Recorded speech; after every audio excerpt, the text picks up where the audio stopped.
Assalamualaikum warahmatullahi wabarakatuh. Alhamdulillahirrabbilalamin. Puji serta syukur kita panjatkan kehadirat Allah Subhanahu wa Ta'ala. Pada kesempatan kali ini kita dapat bertemu kembali secara daring. Hari ini kita akan melanjutkan kuliah seminar isu-isu mutakhir PPKN. Mari kita awali dengan membaca basmalah bersama. Bismillahirrahmanirrahim. Nah, teman-teman, pada pertemuan kali ini kita akan membicarakan atau tepatnya menyegarkan tentang peta konsep utuh pendidikan Pancasila dan kewarganegaraan. Mengapa saya katakan ini menyegarkan kembali ingatan kita? Karena sebenarnya pada beberapa mata kuliah yang lain, konsep ini pernah dikenalkan atau pernah dibahas. Misalnya pada kuliah ilmu kewarganegaraan atau pada kuliah landasan dan teori PPKN, atau terakhir pada kuliah kajian kurikulum PPKN dan analisis buku teks PPKN. Baik. Apa yang akan kita bahas atau kita segarkan? Pertama tentang proses pertumbuhan civic education. Mengapa ini perlu kita segarkan kembali? Karena kuliah seminar isu-isu mutakhir PPKN seperti pada pertemuan sebelumnya sudah kita bahas adalah kuliah untuk membekali pengetahuan dan keterampilan teman-teman dalam mempersiapkan diri menyusun proposal penelitian. Tentu saja penelitian skripsi dalam lingkup PPKN. Jadi harapannya nanti teman-teman, tema yang dipilih itu tidak keluar dari konteks PPKN. Ya. Apapun nanti temanya mesti ada hubungannya dengan PPKN. Nah, kita segarkan kembali tentang proses pertumbuhan civic education. Ini yang saya kutip dari bukunya Menggagas Pembaruan Pendidikan IPS, ditulis oleh Profesor Nu'man Sumantri. Kita lihat di sini. Di sini di bagan ada angka ya, 1, 2, 3, 4, 5. Di sini mestinya 5 dan 6 di sini. Nah, kita lihat nomor 1, ini penjelasannya ada di samping. Sebagian dari isi ilmu politik, yaitu demokrasi politik, diambil untuk pelajaran di sekolah yang mula-mula disebut civic government, kemudian namanya berubah menjadi pelajaran civic ini tahun 1790. Jadi, yang sekarang kita pelajari di sini, civic education ya, PKN, ilmu utamanya adalah ilmu politik. Ya. Ilmu politik, kemudian diambil dari ilmu politik itu salah satu bagian saja, yaitu demokrasi politik. Nah, demokrasi politik itulah yang kemudian melahirkan mata pelajaran civic, ya. Sebelumnya bernama mata pelajaran civic government. Nah, tahun 1790 gitu ya. Kemudian tahun 1910 muncul, ini nomor 2, muncul gerakan civic education dipelopori oleh Howard Wilson. Mengapa muncul gerakan itu? Di sini dijelaskan karena pelajaran civic kurang berisi kebutuhan siswa. Artinya dia tidak menjawab atau kurang menjawab berbagai kebutuhan siswa. Apa sebenarnya yang dibutuhkan oleh siswa dengan mempelajari demokrasi politik itu? Kemudian kurang juga memperhatikan aspek-aspek pendidikan dan kebutuhan masyarakat. Ya, maka lahirlah gerakan civic education yang sejak tahun 1971 itu mendapatkan perhatian yang cukup luar biasa di Amerika Serikat. Nah, kemudian nomor 5 di sini, nomor 4 dulu. Nomor 4, civic education ini diperkaya oleh berbagai macam sumber pengetahuan. Di sini ada dari ilmu-ilmu sosial, dari etika, agama, teknologi, sains gitu ya. Kemudian ini pengaruh-pengaruh positif dari sekolah, orang tua, dan masyarakat gitu ya. Termasuk konten-konten informal dan konstitusi negara. Jadi semakin kaya nih, bukan hanya bicara demokrasi politik saja yang diambil dari ilmu politik, tetapi juga diperkaya dengan disiplin ilmu yang lainnya dan sumber-sumber yang lain. Kemudian civic education juga semakin hidup ini karena diperkaya juga dengan psikologi, konsep-konsep psikologi pendidikan, ya, teori mengajar, teori belajar, proses berpikir, ya, motivasi, dan seterusnya. Ini adalah disiplin ilmu pendidikan yang memperkaya civic education. Sehingga dari penambahan berbagai disiplin ilmu yang lain, pengaruh-pengaruh positif yang lain, serta psikologi pendidikan, lahirlah civic education yang diperkaya. Di sini di nomor 6, A, B, C, dan D ini adalah ruang lingkup civic education yang diperkaya. Kemudian inti dari civic education tetap dipertahankan di sini, kerucut E, F, dan G. Inilah kerucut E, F, G inilah yang berisi demokrasi politik, gitu ya. Mengapa demokrasi politik? Bukankah demokrasi cukup disebut demokrasi? Betul, sekarang demokrasi ya cukup disebut demokrasi. Tetapi pada awal kemunculannya, demokrasi itu selalu identik dengan urusan politik. Padahal sekarang berkembang bukan hanya politik, dalam bidang ekonomi pun kita sebut demokrasi ekonomi. Di keluarga, demokrasi keluarga, gitu ya. Di bidang-bidang yang lain pun kita sebut ada konsep demokrasi. Nah, yang menarik teman-teman di sini adalah ini kolom A, B, AB ini ya, X1, E, dan X1 ini adalah program civic education untuk tingkat sekolah dasar, kemudian X2, F, X2 ini untuk SMP, X3, G, X3 ini untuk SMA.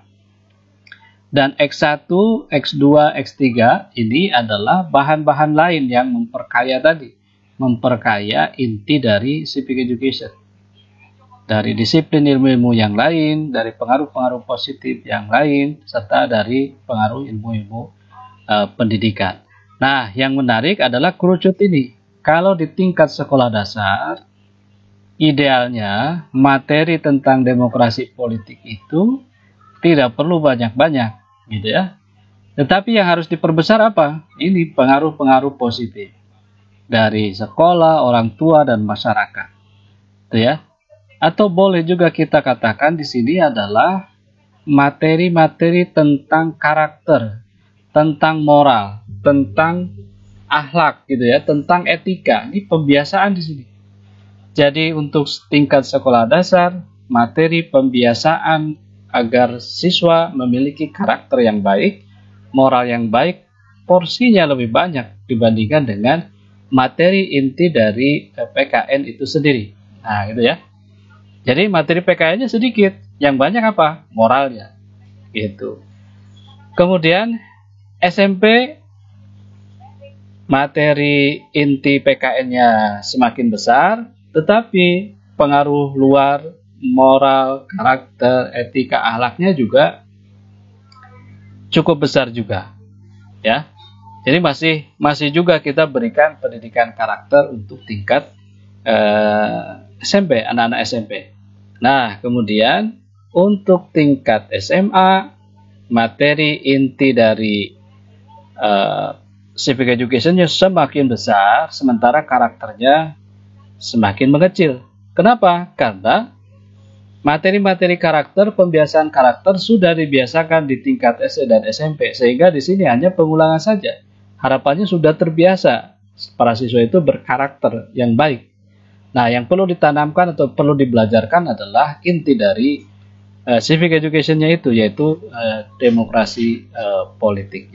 Selanjutnya kita beralih dari konsep proses tumbuhnya pendidikan kewarganegaraan, kita beralih ke bahwa PKN ini sebagai tradisi dalam social studies, ya. Dulu pernah kita bahas.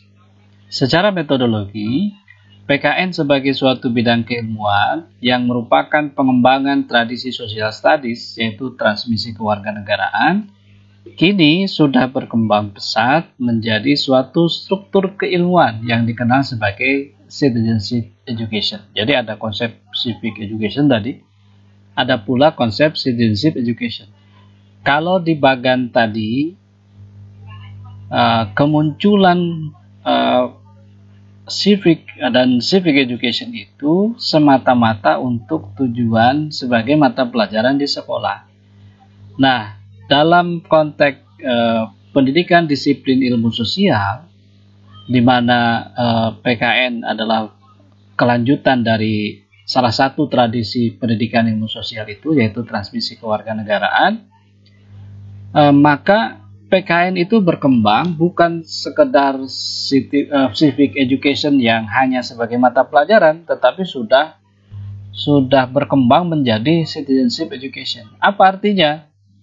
Di sini artinya bahwa PKN itu bukan sekedar mata pelajaran di sekolah, tetapi juga dia bisa menjadi bidang kajian akademik ataupun sekaligus sebagai program sosial kultural di masyarakat. Nah, mari kita lihat.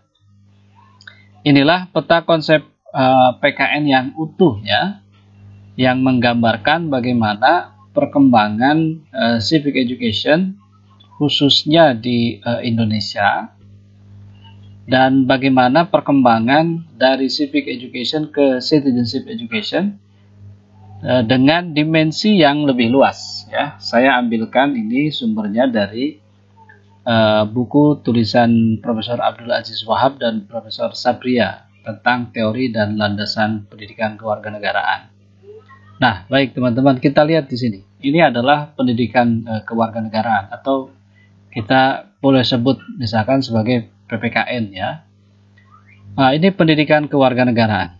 Pendidikan kewarganegaraan ini bisa dibentuk gitu, ya. Tadi disiplin ilmu utama yang membentuknya adalah ilmu politik ini. Disiplin ilmu pendukung utamanya itu ini adalah ilmu politik. Dari ilmu politik, bagian demokrasi politiknya yang kita ambil, yang kemudian melahirkan civic dan kemudian berkembang menjadi gerakan civic education. Nah, kemudian di sini ada disiplin ilmu pendukung ini, ada ilmu hukum, ilmu pendidikan, gitu ya, yang tadi ini, psikologi pendidikan, ilmu tata negara, ilmu kenegaraan, psikologi, IPA, disiplin ilmu sosial, dan seterusnya sampai filsafat moral, etika, dan agama.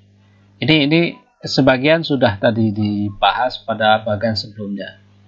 Nah, kemudian pendekatan untuk PKN itu ternyata bisa dilakukan secara interdisipliner, multidisipliner, dan cross-disipliner. Jadi bukan sekedar satu mata pelajaran atau satu disiplin ilmu, tetapi berbagai disiplin ilmu bisa mendukung PKN, baik secara inter, multi, atau cross, ya, saling bersilangan di antara disiplin-disiplin ilmu yang ada. Nah, karena sudah berkembang dari transmisi kewarganegaraan menjadi citizenship education, maka PKN sekarang itu dibedakan atas 3 dimensi. Dimensi akademik, dimensi kurikuler, dan dimensi sosial kultural. Nah, ini yang perlu jadi catatan teman-teman semua, bahwa nanti tema-tema penelitian itu boleh di sini, boleh dimensi-dimensi kajian akademik nih di perguruan tinggi, ya. Boleh juga dimensi-dimensi kurikuler, artinya PKN sebagai mata pelajaran yang sekarang kita kenal PPKN. PPKN mata pelajaran di sekolah ataupun mata kuliah di perguruan tinggi, mata kuliah umum, ya. Di sini nih, ini yang tadi dibahas itu banyaknya di sini. Jadi baru menyiapkan uh, PKN itu atau Civic Education itu sebagai mata pelajaran. Nah, setelah jadi Citizenship Education, dia bisa menjadi kajian akademik, ya, dimensi yang pertama, kemudian dimensi yang kedua, dimensi kurikuler sebagai mata pelajaran atau mata kuliah di perguruan tinggi, dan yang ketiga dimensi sosial kultural. Inilah yang kita sering sebut sebagai komunitas-komunitas kewarganegaraan. Artinya kehidupan di masyarakat yang kehidupan komunitas itu dimaksudkan untuk mendidik para anggotanya, mendidik para warganya untuk menjadi warga negara yang baik. Maka oleh komunitas PKN itu disebut sebagai bagian dari kajian PKN, gitu ya.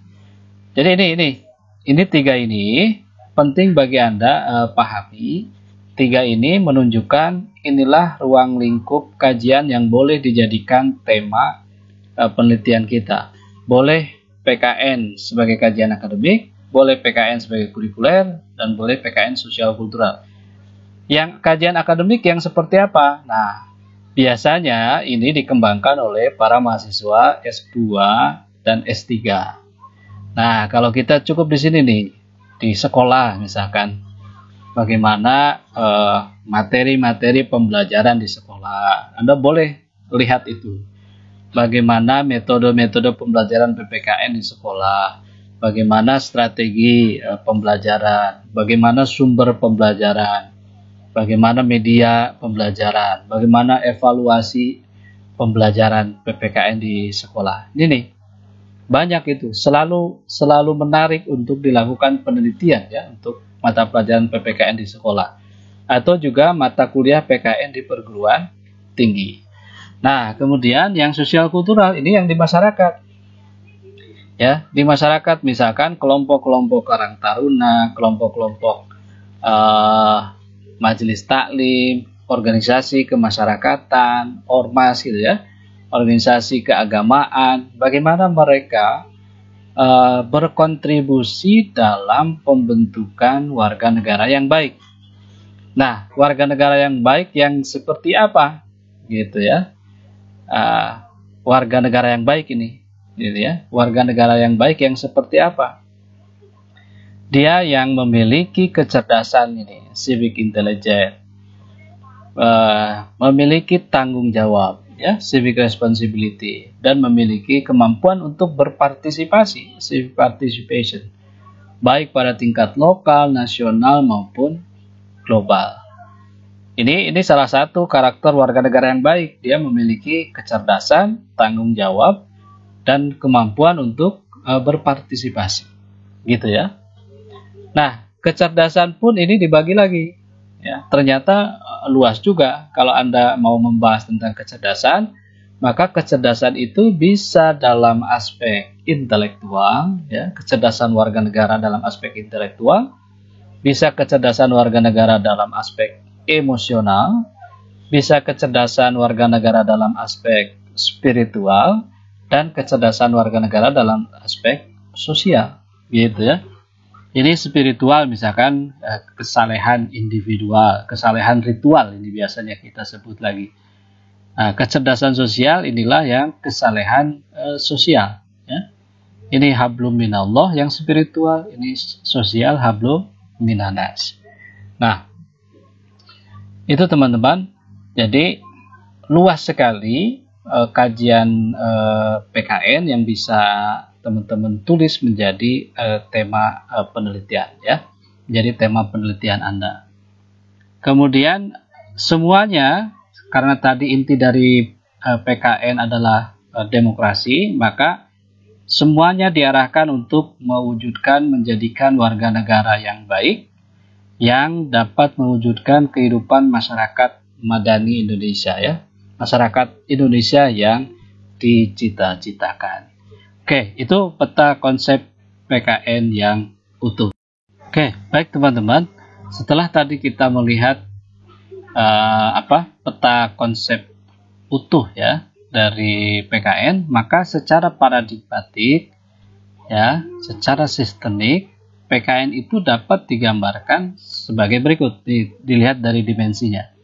Ini ada domain, ya, domain akademis yang tadi kajian akademik di perguruan tinggi.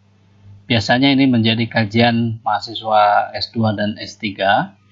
Kemudian ada domain kurikuler, ini PKN di persekolahan atau di tingkat perguruan tinggi sebagai mata kuliah umum kalau di kita. Dan yang ketiga, PKN sebagai domain dilihat dari domain sosial kultural, artinya dilihat dari dimensi masyarakatnya, komunitas masyarakat. Kesemuanya ini, domain akademis, domain kurikuler, ataupun domain sosial kultural, semuanya mengarah pada satu tujuan yang sama.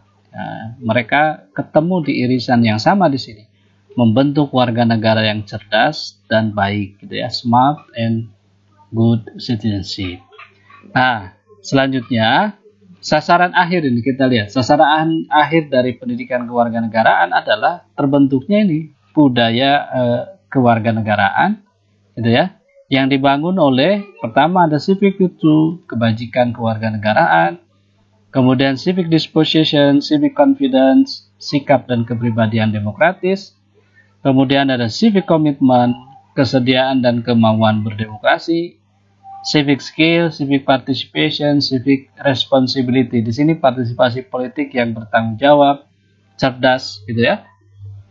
Ini semuanya saling beririsan membentuk sebuah peradaban, ya, membentuk sebuah peradaban Pancasila. Jadi inilah karakter-karakter yang diharapkan muncul pada diri seorang warga negara, ya. Inti dari semua karakter yang diharapkan dapat dimiliki oleh warga negara adalah ini. Diharapkan warga negara memiliki civic virtue, ya. Dia memiliki kebajikan, karena inilah kunci untuk membangun peradaban Pancasila. Inilah kunci untuk membangun budaya kewarganegaraan. Nah, civic virtue ini adalah irisan dari civic commitment dengan civic disposition, civic confidence, juga dengan civic skill, civic participation, civic responsibility. Lahirlah civic virtue, kebajikan kewarganegaraan. Kebajikan kewarganegaraan inilah inti dari warga negara yang cerdas dan baik. Jadi warga negara yang cerdas dan baik adalah warga negara yang di dalam dirinya memiliki kebajikan, ya. Kebajikan inilah yang akan menuntun membentuk budaya kewarganegaraan dalam kerangka membentuk lebih luas peradaban Pancasila. Baik, itu pertemuan kedua untuk kuliah seminar isu-isu mutakhir PPKN. Nah, berikutnya dari peta konsep utuh yang tadi, kemudian sasaran akhir pendidikan kewarganegaraan dan paradigma sistemik pendidikan kewarganegaraan, teman-teman tinggal memilih nanti. Saya mau memilih tema tentang apa. Dari sini saja, dari civic yang ini, teman-teman bisa juga mengkaji satu bagian-bagian tertentu, misalkan keterampilan kewarganegaraannya, partisipasi kewarganegaraan, tanggung jawab, gitu ya, komitmen, disposition ini karakter, confident, ya, kepribadian demokratis warga negara, gitu ya. Ini juga bisa diteliti termasuk budaya kewarganegaraan dan peradaban Pancasila. Baik, kita bertemu lagi di pertemuan berikutnya. Mudah-mudahan teman-teman sudah memantapkan diri mencari tema yang akan ditulis menjadi atau ke dalam proposal penelitian skripsi. Minggu depan kita coba bahas tema-tema isu-isu mutakhir yang berkaitan dengan pendidikan Pancasila dan kewarganegaraan. Mari kita akhiri pertemuan ini dengan membaca hamdalah. Alhamdulillahirabbil alamin. Assalamualaikum warahmatullahi wabarakatuh.